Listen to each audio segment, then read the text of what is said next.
அல்லாஹ் ஜல்ல ஷானுஹு வ தஆலா நமக்கு இந்த உருவத்தை தந்து இந்த ரூஹை தந்து எல்லாத்தையும் அல்லாஹ் இலவசமாக தந்துவிட்டு அல்லாஹ் ஒரு குறிப்பிட்ட ஒரு காலத்தை இந்த பூமியிலே நமக்கு ஒரு வாழ்க்கையாக தந்திருக்கிறார். மறுமை வாழ்க்கையை நாம் நம்பக்கூடியவர்கள், அது நிரந்தரம் என்று சொல்லக்கூடியவர்கள், இது அற்பம் என்று சொல்லக்கூடியவர்கள் கண்ணு முன்னாடி ஜனாசாக்கள் தூக்கி கொண்டு போவதை பார்த்திருக்கிறோம். கபர்களுக்கு பக்கத்திலே நின்ற நாம் இன்றைக்கு அவரை அடக்குவதை கண்ட நாம் இன்னொரு நாள் நமக்கு நாம் அடக்குவதை மற்ற மக்கள் பார்ப்பதை மற்ற மக்கள் பார்ப்பார்கள். அந்த இடத்தில் நாம் இருக்க மாட்டோம். ஏனென்றால் அவர்கள் நம்மளை அடக்குவார்கள்.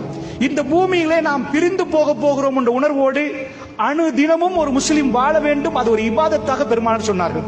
சுப்ஹானல்லாஹ் என்பது zikr, அல்ஹம்துலில்லாஹ் என்பது zikr, அல்லாஹ் அக்பர் என்பது zikr. ரசூல் ஸல்லல்லாஹு அலைஹி சொன்னார்கள், அக்திரு திக்ர ஆதிமில் லzzat யானி அல் மௌத், அக்திரு திக்ர ஆதிமில் லzzat என்றாங்க.